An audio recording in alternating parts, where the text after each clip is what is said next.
Jadi ceritanya gini, diceritakan ratusan tahun silam ada seorang pemuda jenius dan sangat berbakat bernama Tangsan. Di usianya yang masih tergolong muda, ia telah berhasil menguasai berbagai macam teknik bela diri tingkat tinggi, beberapa di antaranya adalah mata iblis ungu dan teknik tangan besi.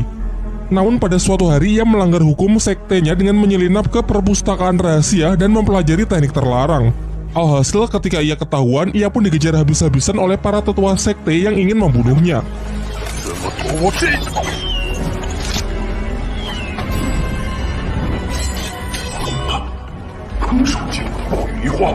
Dari menyusuri hutan hingga tiba di sebuah tebing curam yang disebut sebagai lembah iblis. Karena sudah terpojok, ia pun menjatuhkan dirinya ke dasar jurang, namun dengan senyum di wajahnya tanpa rasa penyesalan sedikit pun.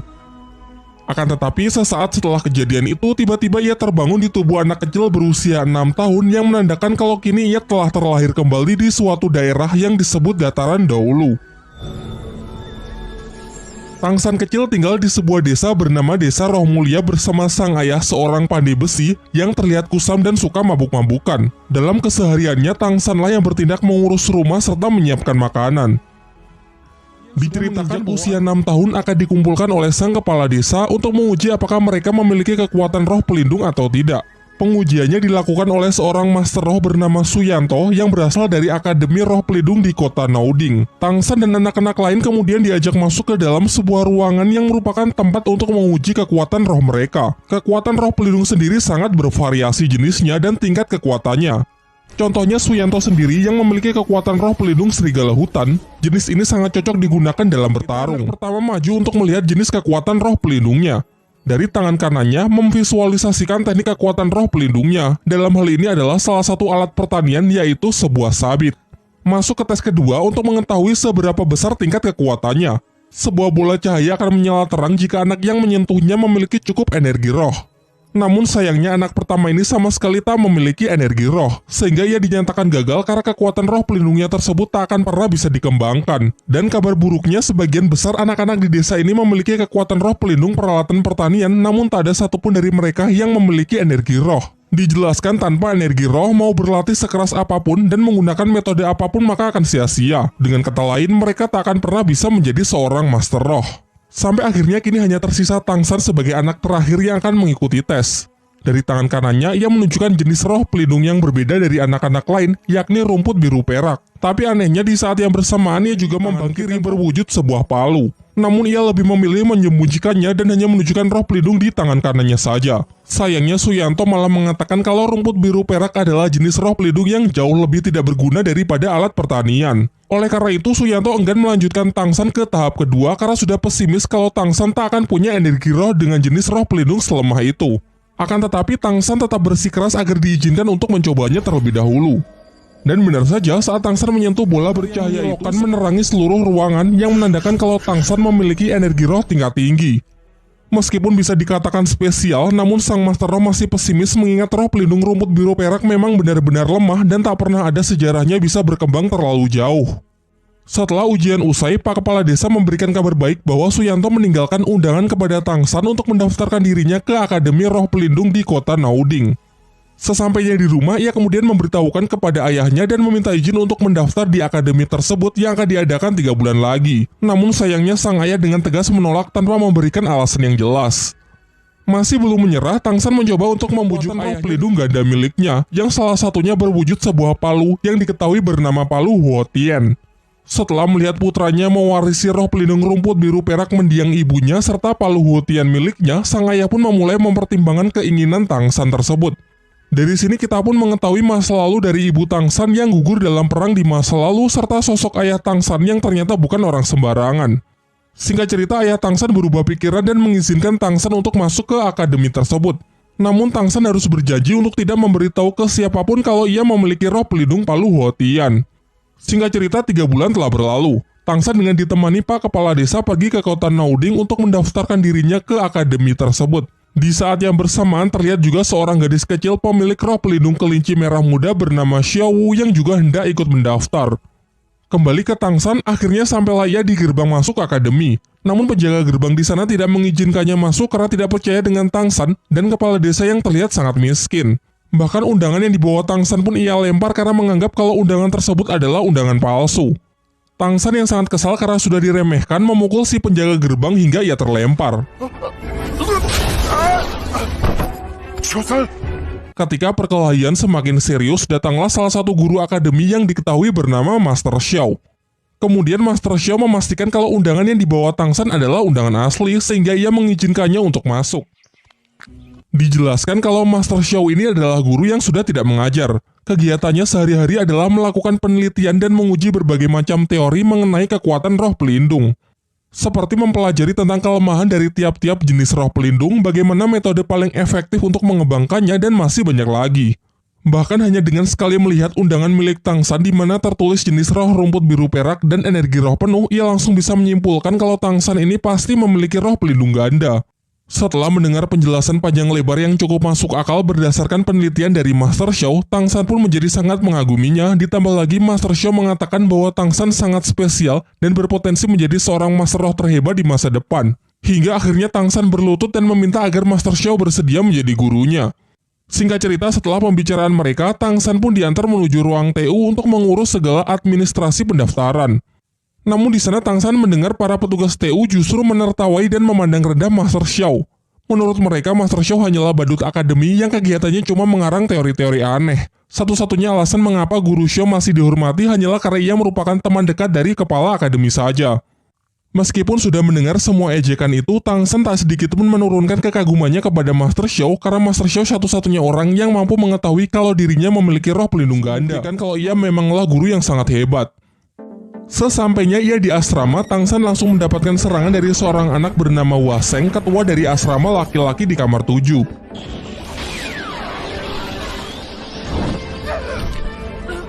Namun dalam sekejap Tangsan dapat mengelak dan mengalahkannya. Hal ini membuat semua anak-anak kagum dan menobatkan Tangsan menjadi ketua berikutnya sesuai aturan yang mereka berlakukan. Selang beberapa waktu datanglah Xiao Wu, gadis kelinci yang sempat kita lihat sebelumnya, datang bersama dengan Tangsan. Dalam rangka memperebutkan siapakah yang lebih pantas menjadi bos sesuai aturan yang berlaku, akhirnya mau tidak mau mereka pun mulai bertarung. Pertarungan mereka pun berjalan sangat sengit. Dengan lincahnya si gadis kelinci bisa mengimbangi kekuatan dan kecepatan Tangsan. Ia menggunakan sebuah teknik unik gerakan tubuh yang sangat fleksibel.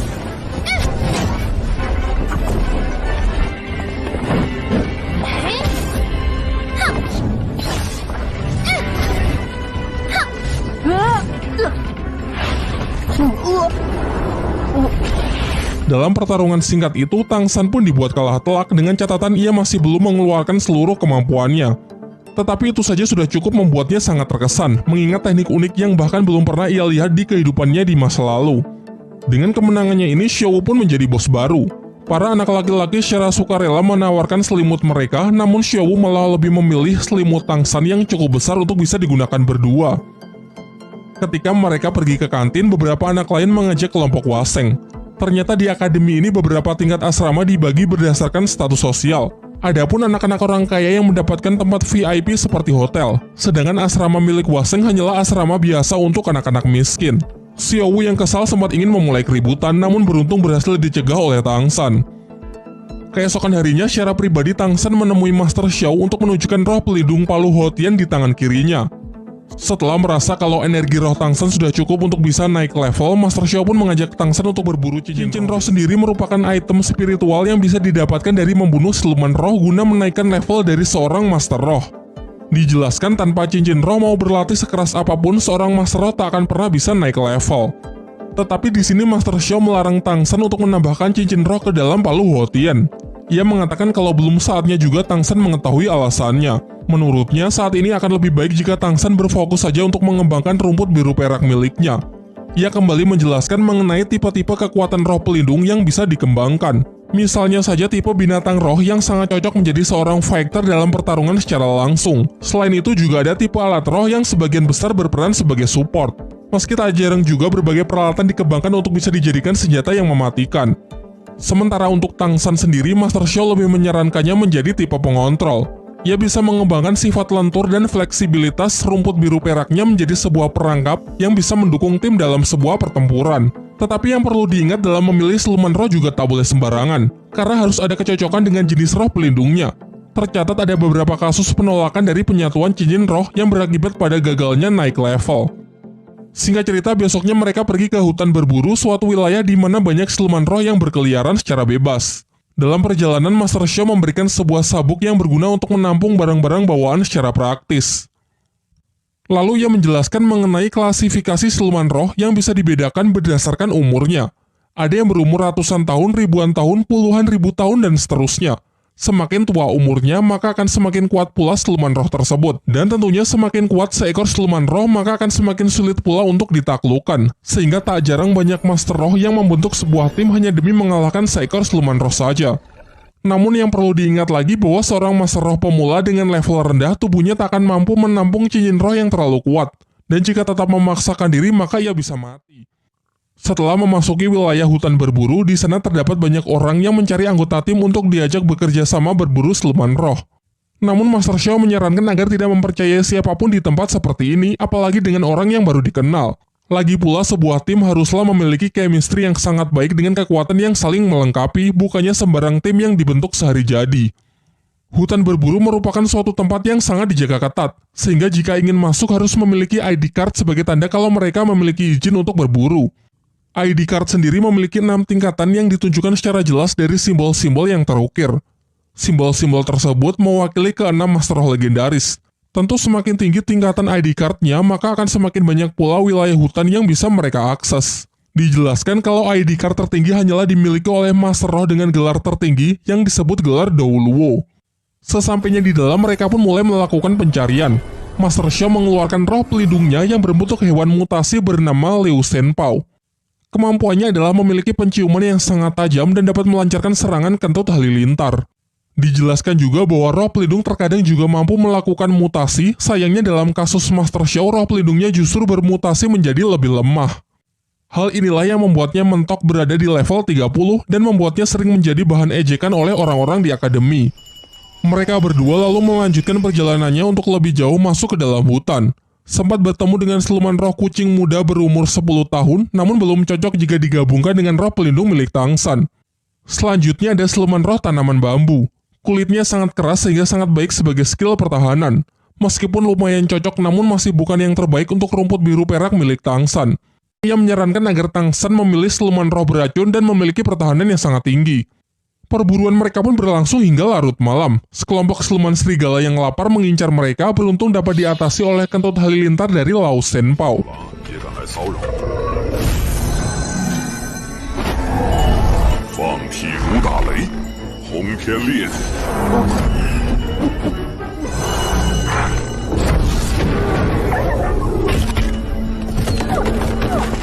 Namun hal ini justru memicu makhluk yang jauh lebih mengerikan untuk datang karena tergiur aroma darah yang berceceran. Makhluk tersebut adalah siluman roh yang memiliki wujud ular mendrik beracun berusia 400 tahun, juga merupakan jenis siluman roh dengan racun yang paling mematikan. Walaupun mungkin sangat cocok untuk Tang San, namun Master Xiao mengajaknya untuk melarikan diri karena menghadapi makhluk tersebut dinilai terlalu berbahaya. Liu Shenpao yang mencoba mengalihkan perhatian pun tak luput dari amukan ular beracun tersebut. Hingga saat sudah tergigit, Master Xiao bergegas untuk menariknya kembali. Sadar bahwa mereka tak akan punya kesempatan untuk kabur, Tang San pun memilih untuk menghadapinya.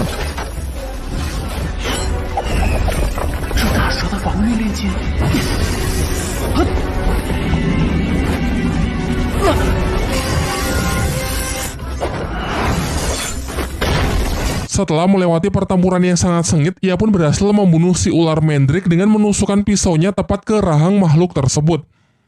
Selama ini banyak orang yang percaya kalau jenis roh pelindung tumbuhan hanya bisa menyerap cincin roh dari siluman jenis tumbuhan juga. Namun berdasarkan penelitian Master Xiao, ia berteori kalau hal itu tidak sepenuhnya benar. Teori-teori yang anti-mainstream inilah yang membuatnya dijuluki sebagai badut dan menjadi bahan olok-olokan. Tetapi Tang San sangat percaya dengannya dan memutuskan untuk membuktikan kebenaran dari teori gurunya tersebut. Mulailah ia melakukan proses penyerapan yang berlangsung cukup lama. Sampai akhirnya penyerapan pun berhasil sehingga kini rumput biru peraknya telah berkembang menjadi rumput beracun. Namun di sisi lain, Master Xiao tengah terluka karena terkena racun dari Liu Shenpao yang semalam sempat mendapatkan gigitan dari ular mendrik. Beruntung dengan cepat Tang San bisa membantunya mengeluarkan racun berkat ilmu yang pernah ia pelajari dari ayahnya. Setelah gurunya siuman, Tang San pun menunjukkan dirinya yang telah berhasil melakukan proses penyerapan cincin roh dan juga telah mengunlock skill pertamanya, yaitu serangan tali akar beracun dalam radius up to 50 meter. Setelah kembali ke akademi, Master Xiao yang merasa pemulihannya akan memakan waktu cukup lama sehingga untuk sementara tak bisa melatih Tang San, memberikan sebuah buku yang berisi berbagai macam penelitiannya mengenai cara paling efektif untuk mengembangkan kekuatan roh pelindung. Selain itu, ia juga menyuruh Tang San pergi ke gedung cabang Akademi Master Roh untuk mendaftarkan dirinya sebagai Master Roh Cilik. Dengan begitu, ia juga akan mendapatkan tunjangan setiap bulannya. Di gedung cabang, ia bertemu dengan kakek Matthew dan juga bertemu kembali dengan Suyanto. Kemudian kakek Matthew mengajak Tang San masuk ke sebuah ruangan untuk mengetes kelayakan Tang San. Hasil tes tersebut sangat mengejutkannya karena mengungkapkan kalau Tang San menggunakan siluman roh ular Mendrix sebagai cincin roh pertamanya. Padahal jenis roh pelindungnya adalah jenis tumbuhan rumput biru perak. Tang San lalu mengatakan bahwa gurunya adalah Master Xiao. Kakek Matthew pun kembali terkejut karena hal ini membuktikan kalau teori-teori yang selama ini dianggap aneh sudah terbukti benar. Dalam perjalanan kembali ke akademi, Tang San melihat orang-orang pandai besi sedang membuat dirinya tertarik untuk bergabung.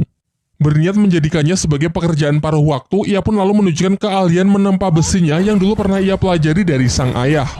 Di sisi yang lain terlihat ayah Tang San yang ternyata secara diam-diam selalu mengawasi putranya tersebut. Ia lalu pergi menemui Master Xiao dan memintanya untuk mengambil tanggung jawab menjaga dan menjadi guru pembimbing dari Tang San karena ia akan pergi dalam waktu yang cukup lama demi menyelesaikan sebuah misi rahasia.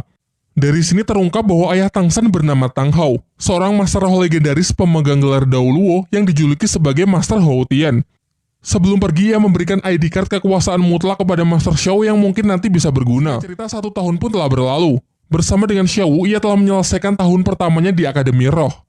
Pada libur tahunan, ia mengajak Xiao mengunjungi rumahnya, namun rumahnya kosong dan terlihat sangat kotor. Kepala desa lalu menjelaskan Tang San pergi meninggalkan desa. Ia menitipkan selembar surat yang berisi kalau ayahnya akan pergi dalam waktu yang sangat lama untuk mengemban suatu misi yang selama ini tertunda. Ia berjanji jika nanti Tang San sudah berhasil menjadi Master Roh yang terhebat, maka pasti mereka akan bertemu kembali. Tang San pun menjadi sangat sedih karena kini ia merasa sudah tidak punya siapa-siapa lagi. Bernasib sama menjadi sebatang kara, ia lalu meminta Xiao bersedia menjadi adiknya dan berjanji akan selalu. Setelah itu, ia juga bertekad akan menjadi Master Roh yang paling kuat demi membuat bangga dan membuktikannya kepada sang ayah. Berlatar waktu 5 tahun pasca Tang San berpisah dengan sang ayah, bersama Tang San remaja telah lulus dari Akademi Naoding sehingga perlu mendaftar ke akademi yang memiliki jenjang lebih tinggi. Begitu banyak pilihan akademi yang bisa mereka masuki, namun Master Xiao menyarankan agar mereka bergabung dengan sebuah akademi bernama Akademi Sri Langke. Di tengah perjalanan, mereka memutuskan untuk singgah di sebuah hotel yang ternyata cuma tersisa 1 kamar. Sebelum Tang San dan Xiao sempat check-in, seorang pria playboy datang dan menyela ingin mendahului Tang San mengambil kamar terakhir tersebut. Diketahui pria ini bernama Dai Mubai. Tang San yang tidak terima karena merasa telah pesan terlebih dahulu membuat suasana semakin memanas dan akhirnya terjadilah pertarungan untuk memperebutkan kamar tersebut.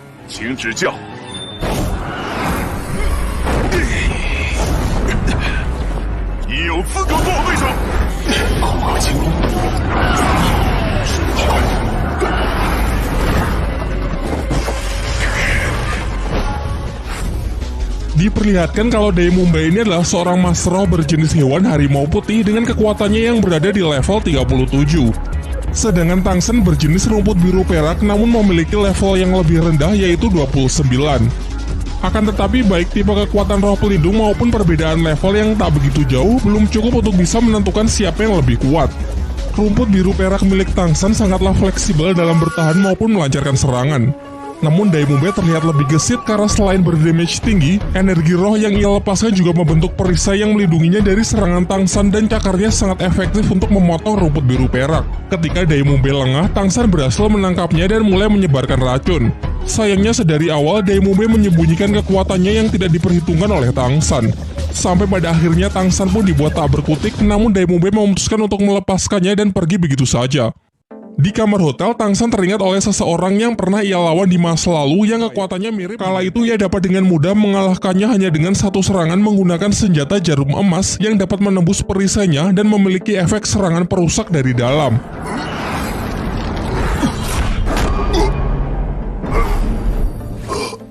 Besoknya Tang San mengajak Xiao berkeliling untuk mencari material dari senjata rahasianya. Sampailah mereka ke sebuah toko barang antik dan di sana Tang San melihat bongkahan batu yang istimewa. Si pemilik toko pada awalnya mempermainkan Tang San dengan memberikan harga yang sangat mahal. Namun setelah ia tahu kalau Tang San adalah murid dari Master Xiao dengan melihat sabuk hitam yang Tang San kenakan, ia pun bersedia memberikan batu tersebut secara cuma-cuma. Sekembalinya ke kamar hotel, Tang San lalu menghancurkan batu tersebut dan membentuknya menjadi beberapa jarum emas lalu menunjukkan sebuah teknik mematikan persis seperti ingatan dari masa lalunya. 我还是没明白， 蜷缩起来会有什么效果？ Setelah sampai di tempat pendaftaran Akademi Sri Lanka, di sana banyak para pendaftar yang tidak diterima karena pemilik akademi hanya menerima orang dengan level kekuatan di atas 21 atau yang ia sebut dengan istilah pemilik kekuatan monster. Diperlihatkan Dai Mumbai yang ternyata merupakan murid senior di Akademi Sri Lanka. Ia menunjukkan kekuatannya yang seketika membuat para pendaftar menjadi pesimis. Tak lama setelah itu datanglah seorang gadis bernama Ning Rongrong yang langsung diterima karena ia telah mencapai level 26 dan berasal dari klan ternama yakni klan Cahaya Kibau. Sebuah klan yang dikatakan memiliki jenis roh pelindung tipe support terkuat di dunia Daoluo. Sampai giliran Tang San dan Xiao Wu, mereka juga diterima dan lolos di tahap pertama setelah menunjukkan kalau mereka telah mencapai level 29.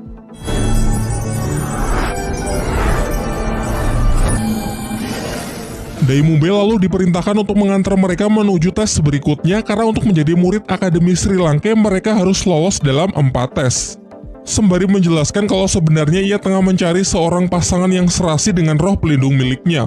Karena dikatakan kalau penggabungan dua kekuatan roh pelindung yang serasi akan melahirkan sebuah kekuatan baru yang sangat kuat. Memasuki gedung akademi yang terlihat kurang meyakinkan, Tang San di sana bertemu dengan seorang pria yang menawarkan Oishike merupakan murid Akademi Sri Lanka yang seangkatan dengan Dai Mumbai dan memiliki kekuatan roh pelindung yang sangat unik yaitu tipe support makanan. Salah satu yang menjadi skill andalannya adalah menciptakan sosis pemulih stamina. Sementara itu, Dai Mumbai membawa satu pendaftar lagi yang lolos tes tahap pertama yang bernama Suying. Ia telah mencapai level 27 dengan kekuatan roh pelindung jenis hewan kucing neraka. Singkat cerita, diajaklah mereka berempat untuk mengikuti tes terakhir karena kekuatan mereka berempat yang dinilai sudah sangat kuat sehingga tak perlu mengikuti tes kedua dan tes ketiga. Dalam perjalanan, Dai Mumbai menjelaskan bahwa Akademi Sri Lanka berdiri secara independen tanpa terikat dengan kerajaan manapun. Selain itu, tercatat hanya memiliki 42 murid sejak didirikan 20 tahun yang lalu, sehingga rata-rata hanya menerima 2 murid saja per tahun. Kedua hal inilah yang menjadi alasan mengapa akademi ini sangatlah miskin. Sang kepala akademi memegang prinsip bahwa lebih baik akademinya ditutup daripada hanya menerima orang-orang lemah. Bahkan akademi juga memiliki standar yang tinggi dengan menargetkan bahwa seorang siswa harus bisa mencapai level lebih dari 40 sebelum berusia 20 tahun. Hanya sedikit orang yang berhasil lulus dari akademi, sisanya bahkan ada yang mati saat berburu siluman roh demi berusaha meningkatkan level. Dai Mumbai lalu memperkenalkan para calon murid baru dengan salah satu guru yang dipanggil Guru Zhao, seorang master roh yang sudah mencapai level 76. Karena terlalu bersemangat melihat para murid baru di tahun ini yang lumayan berpotensi, Guru Zhao pun mengubah tes ke tahap keempat yang awalnya pertarungan melawan Dai Mumbai, kini justru ia ambil alih. Dengan kata lain, mereka berempat harus bertarung melawan Guru Zhao di tes kali ini. Guru Zhao merupakan master roh yang telah mencapai level 76 dengan kekuatan roh pelindung tipe hewan beruang berbulu emas, memiliki pertahanan super kuat, dan dikatakan sama sekali tidak punya kelemahan. Kemudian Guru Zhao menyampaikan aturan, yaitu jika mereka bisa bertahan sampai satu dupa habis terbakar, maka mereka akan dinyatakan lolos. Namun sebaliknya, jika mereka tidak bisa, maka mereka harus pulang. Ia lalu memberikan waktu kepada Tang San dan yang lainnya untuk saling bekerja sama dan berdiskusi sebelum pertarungan dimulai. Tang San pun menginisiasi untuk membuat rencana kerjasama, dimulai dari memperkenalkan kekuatan mereka masing-masing. Suying memiliki roh pelindung bernama kucing neraka bertipe assassin yang mengandalkan kecepatan tinggi. Sedangkan Ning Rongrong adalah tipe support yang memiliki roh pelindung berwujud pagoda cahaya 7 bintang. Dua skillnya yaitu memberikan buff kecepatan dan kekuatan 30% kepada target yang ia kehendaki. Setelah formasi terbentuk, pertarungan pun dimulai.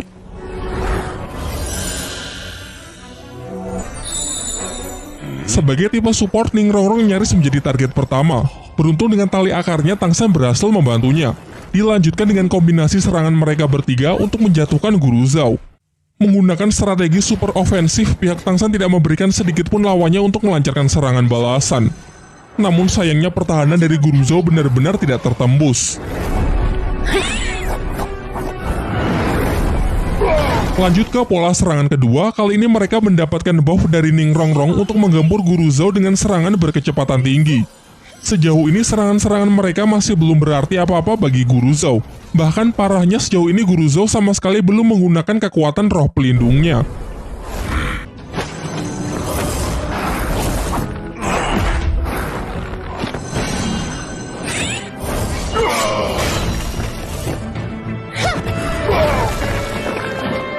不愧是辅助系第一武魂，流星人锤，蓝银草，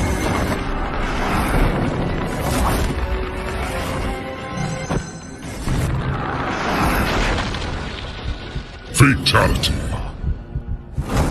Sampai ketika Tang San berhasil mendesaknya menggunakan penjara tali akar beracun, akhirnya memaksa Guru Zhou untuk serius.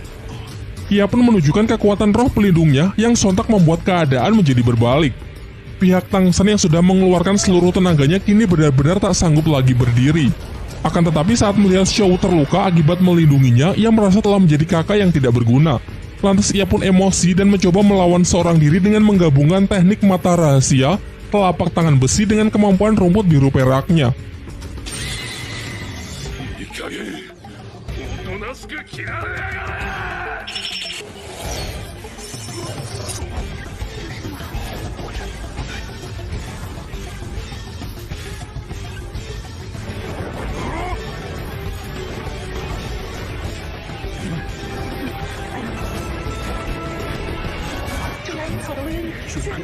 Terbukti cara ini cukup efektif untuk bisa sedikit mengimbangi Guru Zhou.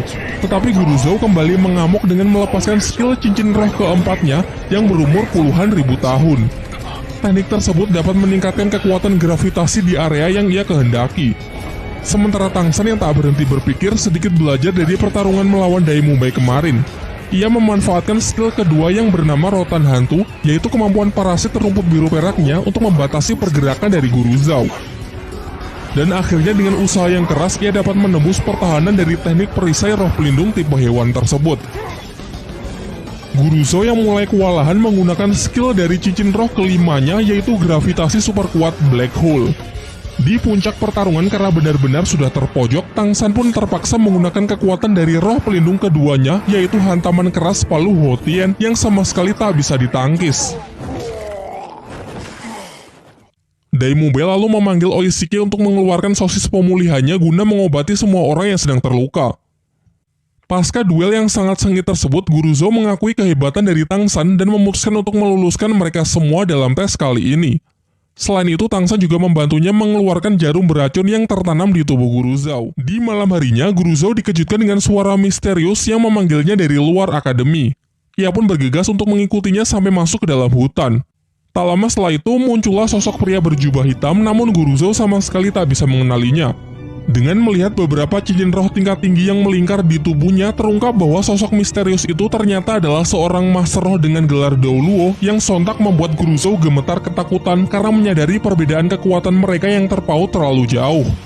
Ialah Master Hotien yang bernama Tang Hao, ayah dari Tang San, pemilik roh pelindung legendaris palu Hotien. Tujuan ia datang ke sini adalah untuk memberi pelajaran kepada Guru Zhou supaya tahu bagaimana rasanya ditindas oleh orang yang memiliki level jauh di atasnya. Tak lama setelah itu, Pak Kepala Akademi Sri Langke pun datang dan menunjukkan kekuatan roh pelindungnya yang berwujud roh burung hantu dengan level kekuatan 78. Ia bernama Flander. Namun di sini ia langsung menyadari kalau orang di depannya adalah Tang Hao, orang terkuat bergelar Dao Luo. Ia pun langsung menunjukkan rasa hormatnya. Tetapi Tang Hao yang terlanjur emosi karena Guru Zhou telah berani mengganggu putranya, ia pun memberinya pelajaran serupa agar tidak menindas orang yang lebih lemah. Setelah ia puas menghajar Guru Zhou sampai babak belur, Tang Hao pun membiarkannya tetap hidup dan berpesan agar mereka menjaga putranya dengan baik di akademi ini. Keesokan harinya diperlihatkan Tang San yang sudah siuman dari pingsannya, ditemani seniornya Oishike yang semalaman menjaganya. Ia lalu menawari Tang San untuk memakan sosisnya untuk mempercepat proses penyembuhan. Namun Tang San menolaknya dan lebih memilih untuk melakukan kultivasi. Setelah kondisinya membaik, Tang San pergi ke tempat pertarungan sebelumnya. Di sana ia membersihkan belasan jarum beracunnya yang sempat ia gunakan untuk melawan Guru Zhou. Sembari itu, ia mulai berpikir untuk meningkatkan efektivitas dari senjata rahasianya seperti saat masih di kehidupannya dulu. karena pasti di masa depan ia akan bertemu dengan orang-orang yang jauh lebih kuat. Kemudian ia bergegas pergi ke kamar Xiaowu untuk melihat kondisinya yang ternyata juga sudah membaik. Kemudian Tang San meminta maaf karena kemarin ia tak bisa menepati janjinya untuk melindungi Xiaowu. Tetapi Xiaowu sama sekali tak menyalahkan Tang San karena memang Guru Zhou lah yang terlalu kuat. Saat tengah berkeliling desa, di tengah jalan mereka menyaksikan pertengkaran seorang laki-laki gendut dengan pacarnya. Diketahui bahwa pria ini juga merupakan murid Akademi Sri Lanka yang seangkatan dengan Oishiki dan Dai Mubai yang bernama Mang Houjun. Xiaowu yang merasa geram melihat perbuatan kasar Mang Houjun terpaksa ikut campur. Begitu pula Tang San yang ingin melindungi adiknya. Karena merasa kesal dengan orang-orang yang berani mencampuri urusannya, ia pun memulai pertarungan. Mang Houjun ini memiliki level yang setara dengan Tang San, dengan kekuatan roh pelindung jenis hewan yang sangat istimewa, yaitu kekuatan Phoenix Api. Berdasarkan apa yang telah diajarkan oleh Master Xiao, hewan jenis Phoenix termasuk jajaran hewan terkuat yang memiliki serangan yang sangat bagus. Skill pertamanya adalah roh Phoenix berwujud ayam merah yang terlihat imut, namun ledakannya memiliki daya hancur yang lumayan besar.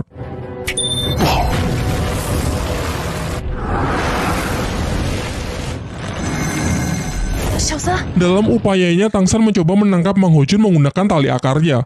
Namun tidak berhasil karena jenis roh pelindung tumbuhan ternyata sangat lemah jika harus berhadapan dengan tipe elemen api. Sampai akhirnya mengandalkan kelincahan dan paras imutnya membuat Mang Houjun lengah sehingga Xiaowu berhasil mendaratkan pukulannya kepada Mang Houjun. Untung saja sebelum pertarungan semakin serius, Dai Mubai datang untuk memisahkan mereka. Saat suasana sudah tenang, Dai Mubai lalu menjelaskan bahwa Akademi Sri Lanka di tahun ini hanya memiliki 3 murid, yaitu dirinya, Oishiki, dan Mang Houjun. Kemudian ia juga menjelaskan kalau kekuatan roh pelindung milik Mang Houjun mengalami mutasi. Dari yang awalnya hanya burung biasa, bermutasi menjadi Phoenix Api dengan kekuatan elemen api yang sangat kuat. Namun bisa dikatakan kalau mutasi tersebut tidaklah sempurna karena memiliki efek samping, yaitu akan membuatnya cepat emosi dan kehilangan kendali atas dirinya sendiri. Saat hal itu terjadi, ia bisa membakar apapun yang berada di dekatnya. Singkat cerita, semua murid, baik senior maupun para murid baru dikumpulkan untuk bertemu kepala Akademi Sri Lanka yang bernama Flander, yang juga merupakan pendiri dari akademi ini. Dalam sambutannya, ia mengucapkan selamat kepada para murid baru yang mulai sekarang akan menjadi bagian dari Akademi Sri Lanka.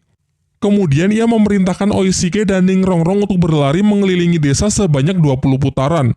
Sementara Dai Mubai dan Mang Houjun ditugaskan untuk menyampaikan segala aturan akademi kepada para murid baru. Namun sebelum itu, Flander mengajak Tang San bicara 4 mata untuk menanyakan bagaimanakah kabar dari Master Xiao. Lalu Tang San memberikan surat dari Master Xiao yang dititipkan kepadanya sebelum berangkat. Entah apa isi surat tersebut, yang pasti hal itu membuat Flander merasa sangat gembira. Sementara itu, kita diperlihatkan kerajaan klan Qibao yang juga merupakan tempat asal dari Ning Rongrong. Terlihat di sana ada ayah Ning Rongrong yang bernama Feng Zi. Tengah mendapatkan laporan dari seorang pendekar pedang bernama Jian Su mengenai Ning Rongrong yang telah melarikan diri dan memilih bergabung dengan Akademi Sri Lanka. Sang ayah cukup merasa lega setelah tahu bahwa Akademi Sri Lanka adalah akademi yang cukup baik. Namun Jian Su yang merupakan paman dari Ning Rongrong merasa sedikit cemas dan ingin memastikannya sendiri.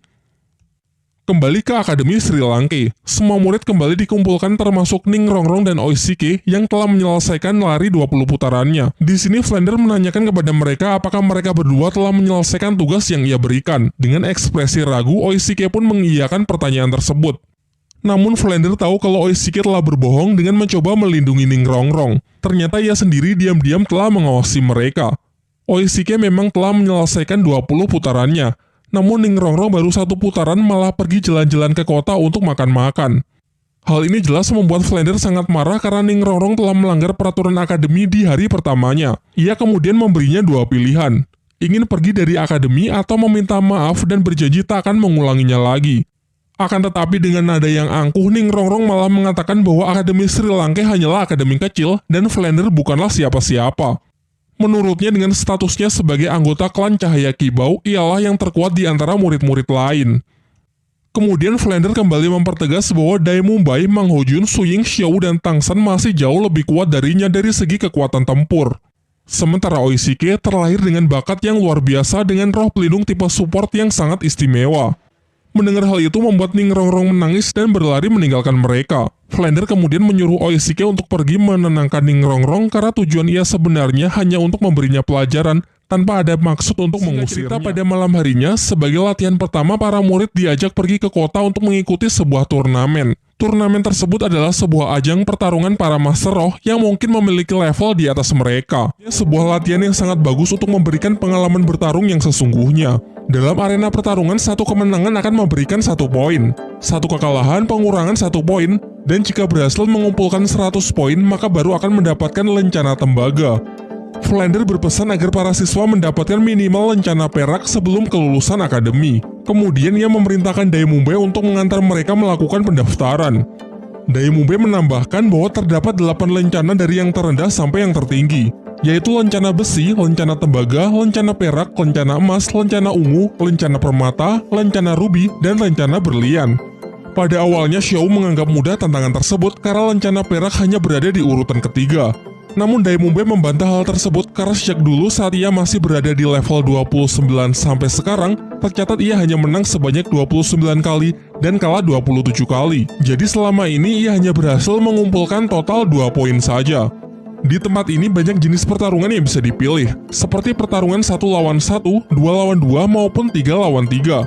Selain mendaftar dalam pertarungan 1 lawan 1, bersama Xiao, Tangsan membentuk tim 2 orang untuk mengikuti pertarungan 2 lawan 2. Singkat cerita, setelah mendaftar, Xiao menjadi yang pertama kali maju melawan seorang pria besar berotot yang sepertinya sangat kuat.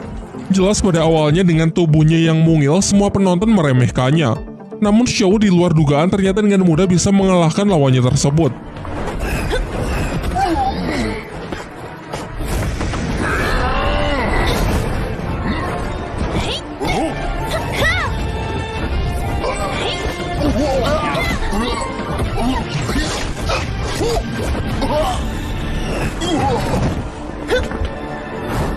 Pertarungan berikutnya adalah Tangsan melawan Su Ying. Tentu karena pemilihan peserta yang random, secara kebetulan ia mendapatkan lawan dari teman akademinya sendiri. Setelah wasit memberikan aba-aba, Tangsan pun langsung menyerang menggunakan rumput biru peraknya untuk berusaha menangkap Su Ying. Akan tetapi Su Ying yang basically adalah petarung yang sangat mengandalkan kecepatan, bisa dengan mudah menghindari satu persatu kejaran tali akar milik Tangsan. Di beberapa kesempatan, Su Ying juga berusaha mencari celah untuk mendekati Tangsan. Sementara menanggapi hal itu, Tangsan masih bisa bertahan menggunakan mata iblis ungu guna mengimbangi kecepatan dari Su Ying. Masih terus berupaya menjaga jarak, ia mulai mengubah pola serangannya dengan menciptakan sebuah sangkar untuk mengatasi pergerakan Su Ying yang begitu cepat. Sayangnya Su Ying tak memperhitungkan bahwa ini bukan sekedar sangkar yang digunakan untuk membatasinya, melainkan upaya Tangsan untuk memperluas jangkauan serangan agar ia bisa melancarkan serangan dari udara. Alhasil Su Ying pun tak cukup kuat untuk bisa meloloskan diri sehingga Tangsanlah yang keluar sebagai pemenangnya. Pertarungan selanjutnya adalah pertarungan 2 lawan 2 antara tim Wusan, Xiao Tangsan melawan tim Besi Darah, yaitu dua pria bersaudara dengan masing-masing senjata palu besar.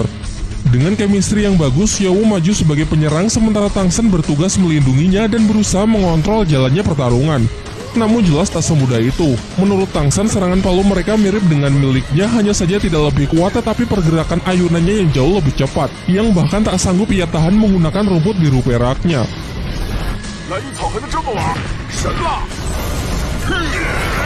Namun ternyata serangan-serangan Tangsan ia gunakan untuk menyebarkan benih dari skill keduanya, yaitu Rotan Hantu.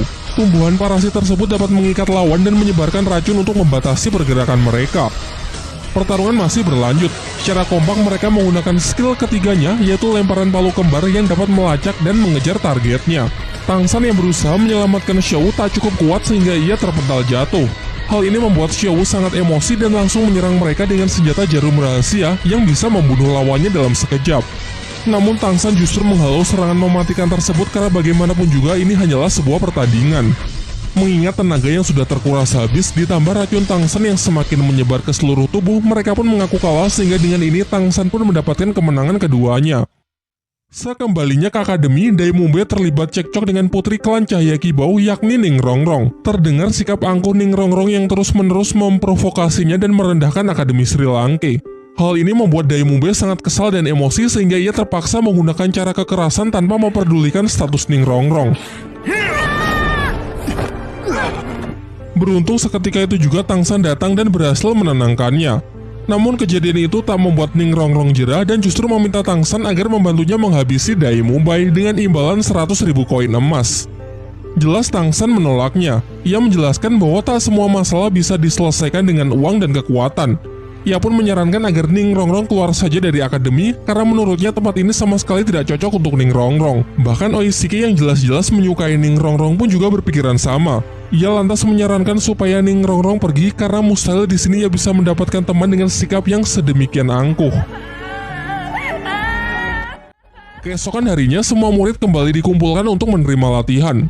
Namun Oishike yang datang terlambat memasang wajah yang begitu gembira karena ternyata pagi ini ia telah mencapai level 30.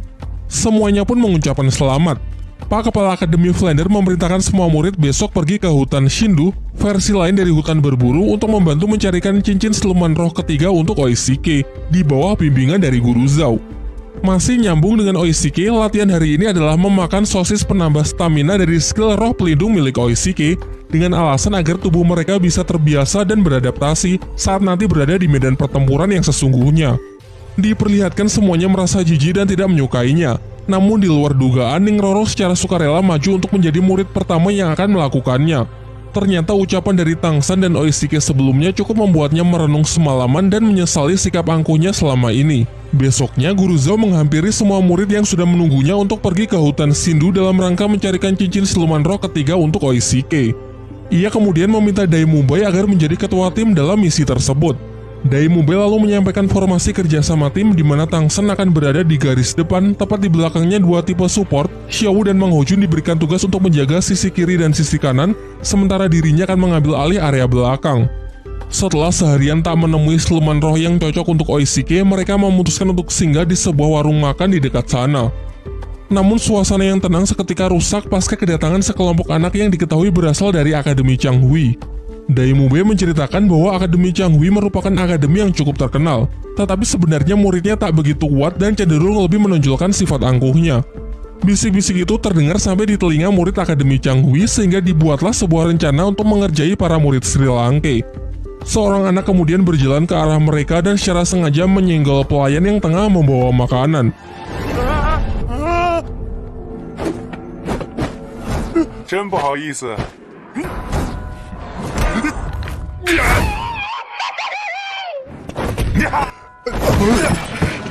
Menyaksikan hal itu, semua murid pun dibuat emosi dan menanyakan mereka ini sebenarnya berasal dari akademi mana. Namun Dai Mubai justru meledek mereka dengan mengatakan bahwa kalian tidak layak untuk mengetahuinya.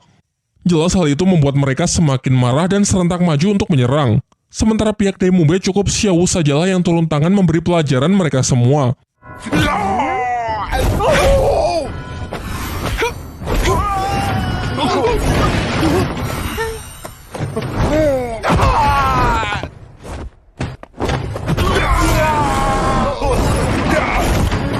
Perseteruan yang semakin memanas memaksa guru dari Akademi Changhui untuk turun tangan. Dia adalah seorang master roh pemilik kekuatan roh pelindung jenis hewan penyu hitam yang telah mencapai level 50. Ia kemudian menanyakan di manakah guru mereka. Namun pihak Sri Lanka kembali meledeknya dengan mengatakan kalau ia juga tak layak untuk mengetahui hal itu. Dan jika mau bertarung mereka saja sudah lebih dari cukup. Sampai ketika mereka nyaris bentrok, pemilik restoran pun meminta jika mereka ingin berkelahi maka jangan dilakukan di dalam warungnya. Sebelum keluar, Tang San menyusun sebuah strategi karena pasti tak akan mudah menghadapi Master Roh yang sudah berada di level 50. Menurutnya jenis roh pelindung penyu hitam adalah jenis kekuatan dengan durability yang sangat tinggi namun tidak memiliki damage yang besar. Singkat cerita, pertarungan mereka pun dimulai yang dimeriahkan oleh sorakan para murid Akademi Changhui. Serangan pertama dimulai dari skill pukulan gelombang udara dari Dai Mubai, disertai tembakan api Mang Hojun di sisi kanan dan didukung oleh rumput biru perak milik Tang San untuk membatasi pergerakan lawannya. Setelah tertangkap, Mang Hojun kembali mendapatkan aba-aba dari Tang San untuk membakar habis guru Changhui dengan teknik semburan Phoenix api bersuhu tinggi. Sayangnya perkiraan Tang San tak sepenuhnya benar. Guru Akademi Changhui memiliki skill serangan nafas dingin yang luapannya sanggup membekukan udara dalam sekejap. Su Ying yang mencoba mengambil kesempatan untuk melancarkan serangan jarak dekat justru tangannya terjebak dalam kubah es. Beruntung dengan refleks Dai Mubai segera mendekat untuk menghancurkan kubah tersebut. Dilanjutkan dengan Tang San yang kembali berusaha mengikat lawan, dikombinasikan dengan api Mang Hojun. Dai Mubai yang sempat terpengaruh provokasi mengambil resiko untuk menyerang yang mengakibatkan radang dingin di tubuhnya semakin parah.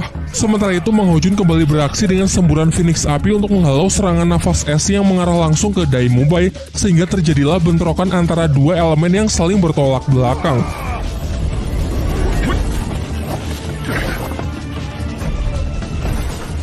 Saat pertarungan telah mencapai puncaknya, Guru Zhou datang menyela dan menyuruh semua siswanya agar segera kembali ke penginapan. Namun guru Akademi Changhui yang masih tak terima meminta para murid Sri Lanka untuk meminta maaf karena telah merendahkan akademinya. Akan tetapi Guru Zhou mengatakan bahwa tak perlu ada yang meminta maaf. Ia malah mempertegas bahwa Akademi Changhui memanglah akademi yang cukup terkenal, namun keangkuhannya hanya bisa menindas orang-orang yang lebih lemah saja. Pertarungan pun kembali dilanjutkan dengan Guru Zhou yang menggantikan para murid Akademi Sri Lanka.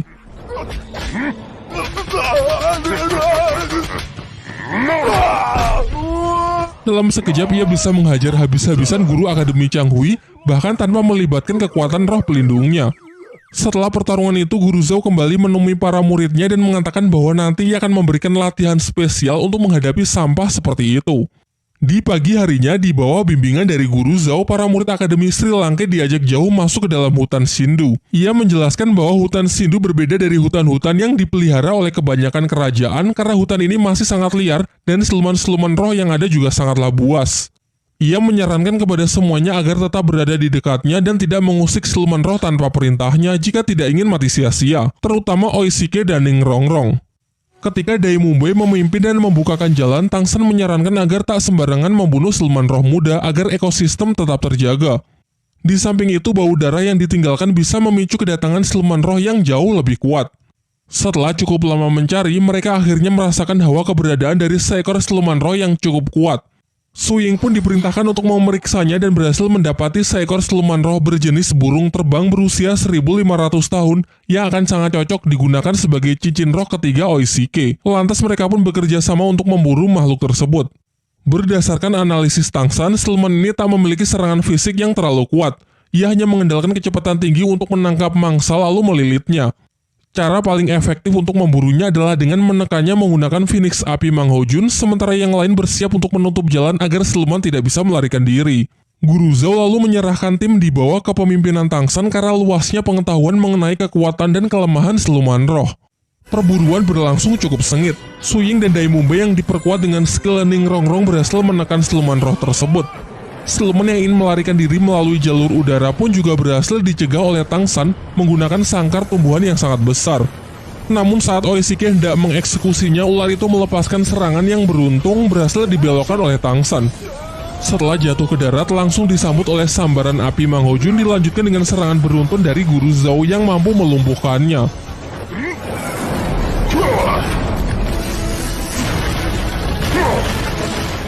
Guru Zhou lantas segera menyuruh Oishike untuk mengambil cincin rohnya, akan tetapi tiba-tiba datang seorang nenek bersama cucunya yang mengklaim bahwa siluman roh ular terbang adalah miliknya yang akan menjadi cincin roh ketiga untuk cucunya. Hal itu karena ialah yang pertama kali menemukannya, dibuktikan dengan serangan tongkat yang ia goreskan ke perut siluman tersebut.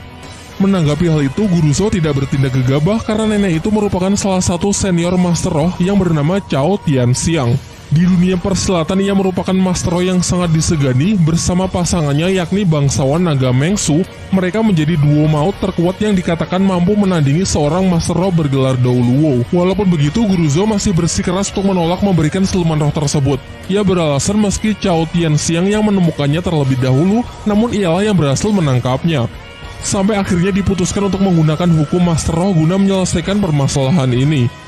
Hukum itu menyatakan bahwa sesama master roh harus saling bertarung demi memperebutkan siluman roh, sehingga Oishike ditantang untuk menghadapi cucunya yang bernama Meng Yiran, master roh level 30. Namun Guru Zhou menolak mengingat muridnya merupakan master roh bertipe support. Mendengar hal itu, tiba-tiba dari belakang Tang San maju dan menyatakan bahwa ia bersedia mewakili Oishike untuk bertarung melawan Yiran. Sang nenek pun sepakat karena mengetahui kalau Tang San masih berada satu level lebih rendah dari cucunya, terlebih lagi roh pelindungnya hanyalah rumput biru perak. Singkat cerita, pertarungan pun dimulai. Diremehkan di awal menjadi keuntungan bagi Tang San untuk bisa melancarkan serangan kejutan.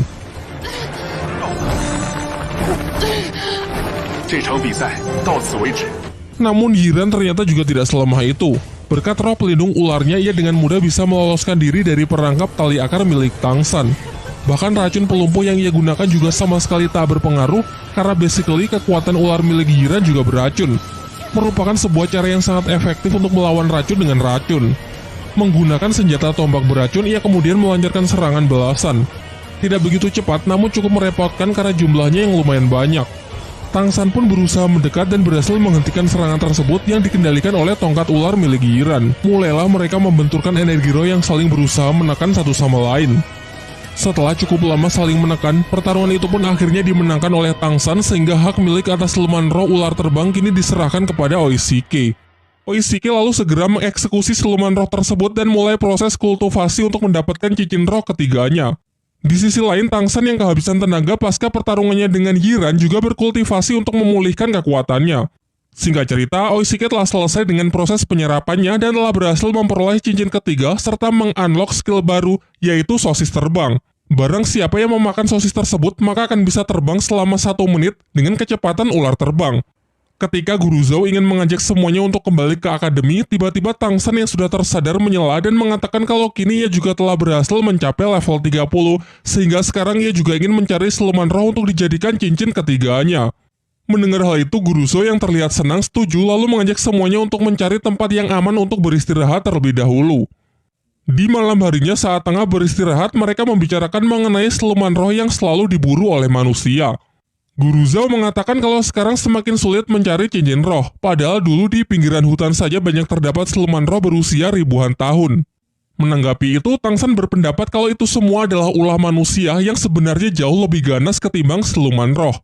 Perburuan yang terus dilakukan membuat para siluman roh pasti suatu saat akan mengalami kepunahan. Dan jika siklus ini terus berjalan, maka akan datang suatu hari di mana seorang master roh tak akan bisa naik tingkat karena tidak ada lagi cincin roh yang tersedia. Semuanya pun termenung sejenak, termasuk Guru Zhou yang berpikir kalau narasi Tang San memang cukup masuk akal.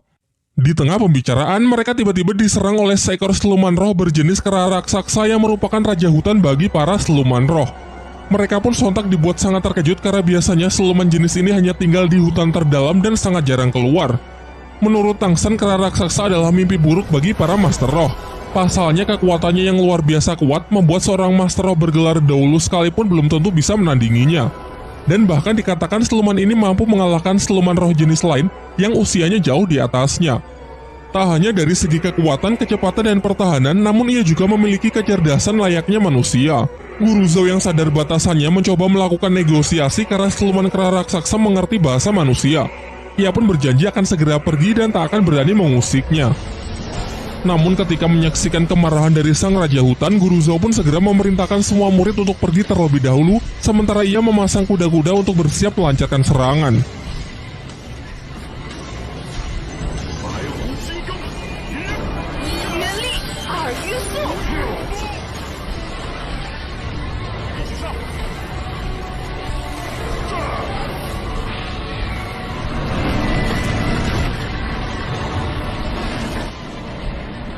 Hingga saat amukannya menghempaskan mereka semua, menjadikan kesempatan yang bagus untuk bisa melarikan diri.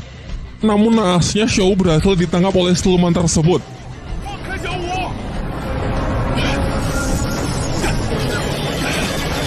Guru Zhou yang melihatnya sangat emosi dan benar-benar all out menggunakan skill dari cincin roh ketujuhnya.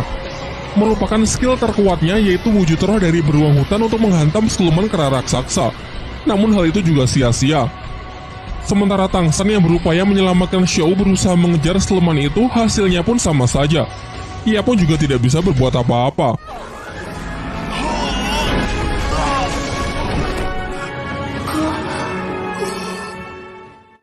Dengan rasa kecewa yang amat mendalam, mereka semua pun beristirahat untuk memulihkan kondisi pasca insiden tersebut. Guru Zhou lalu menyampaikan bisa menjaga Xiao. Namun menurut Tang San ini semua adalah salahnya karena sebagai kakak ia tak bisa menepati janjinya untuk selalu melindungi Xiao. Ia yang masih belum menyerah meminta sosis terbang dari Oishike untuk mengejar Xiao meskipun sebenarnya kondisi Tang San sekarang tidak memungkinkan lagi.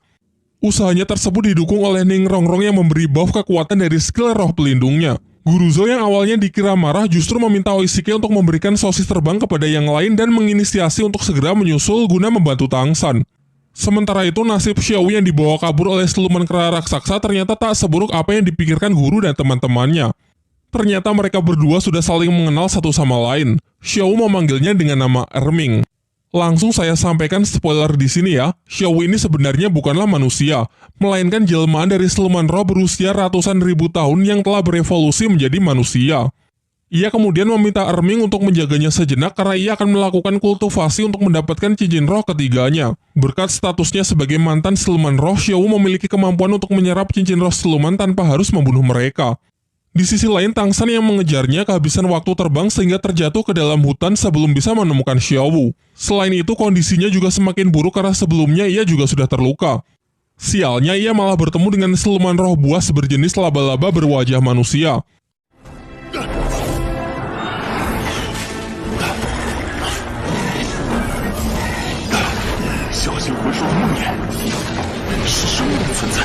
Tang San pun dibuat sangat kewalahan, karena baik dari kekuatan, kecepatan maupun pertahanan dari siluman tersebut sangatlah kuat. Ditambah lagi makhluk ini memiliki racun yang sangat mematikan. Di tengah pertarungan tersebut, Tang San teringat ucapan dari Master Xiao bahwa siluman laba-laba berwajah manusia merupakan jenis siluman roh yang akan sangat cocok untuk Tang San. Namun akan sangat berbahaya mengingat kekuatan serta racun yang mematikan yang dimilikinya.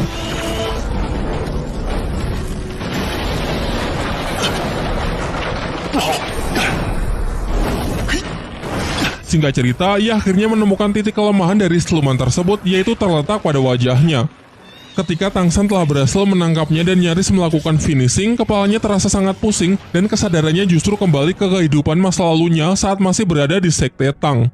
Di sana ia bertemu kembali dengan para tetua sekte yang mengatakan kalau Tang San telah berhasil diselamatkan dari jurang lembah neraka.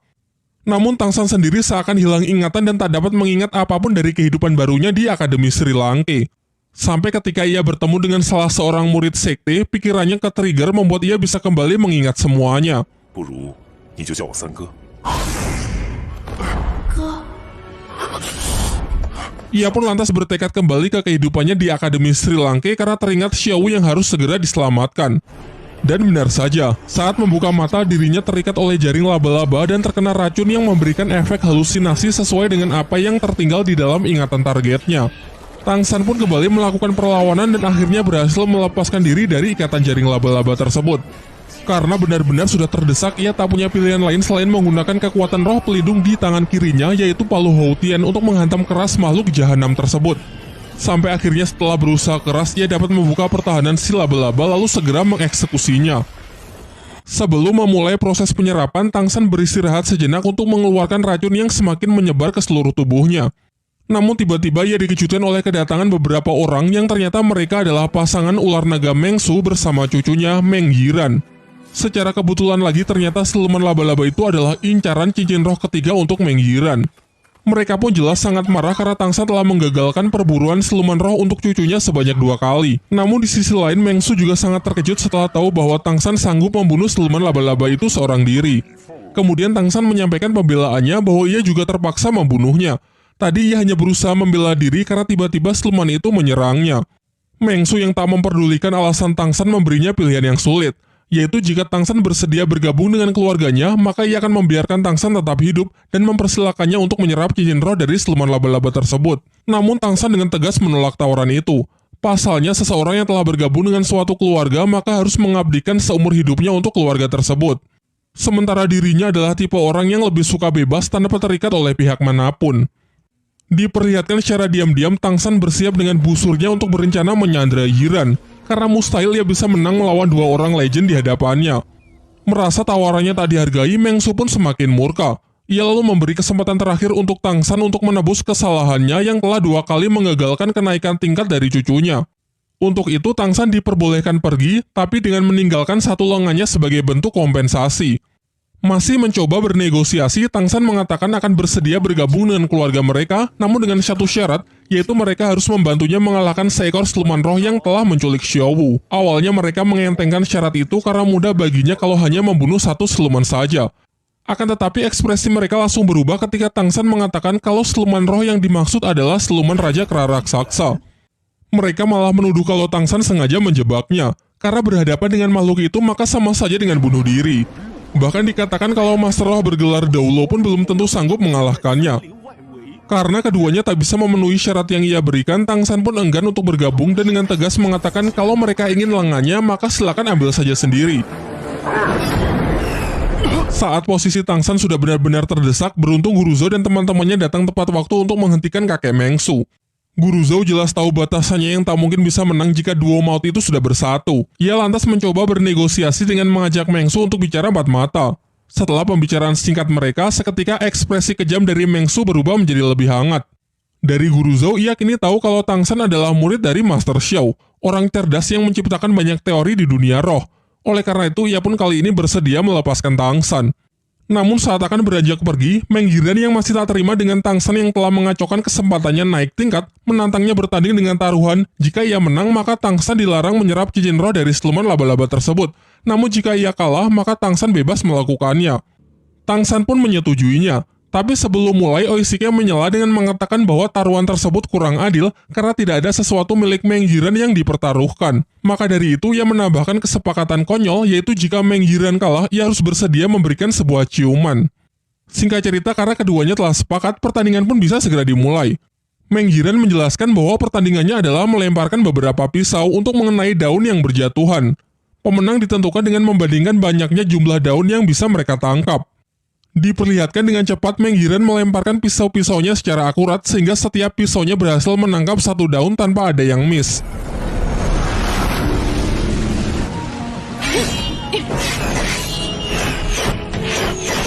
Melihat Tang San yang sedari tadi tidak bergerak membuat Meng Yiren kebingungan. Namun Tang San mengatakan kalau ia sudah melakukannya. Hal ini diperjelas oleh Meng Su yang mengatakan bahwa Tang San memang sudah melakukannya dan ia menang telak dari cucunya tersebut. Meng Yiren yang belum bisa percaya lalu mengeceknya sendiri. Dan benar saja, semua pisau Tang San tertancap sempurna dengan 10 daun masing-masing di setiap pisau.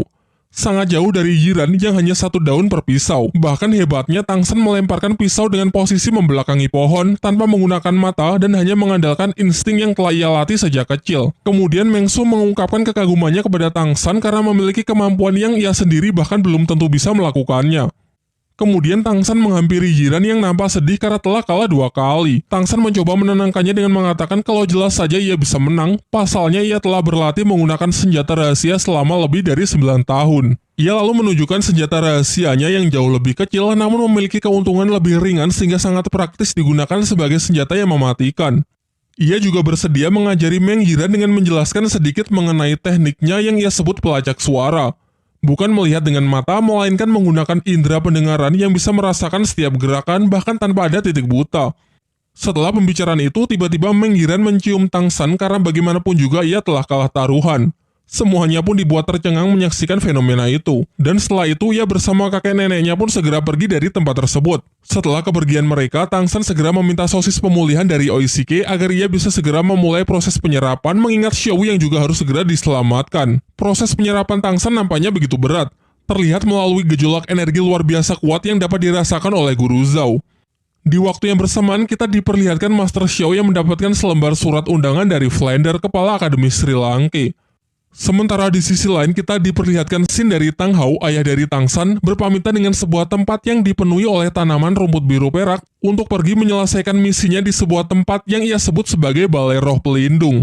Di kesempatan berikutnya akan lebih diperjelas mengenai asal-usul Tang Hao muda beserta istrinya yang berjuang melawan Balai Roh Pelindung. Serta mungkin juga akan diperjelas mengenai kehidupan Tang San di universe yang berbeda karena masih sangat minim informasi yang bisa kita dapat sejauh ini.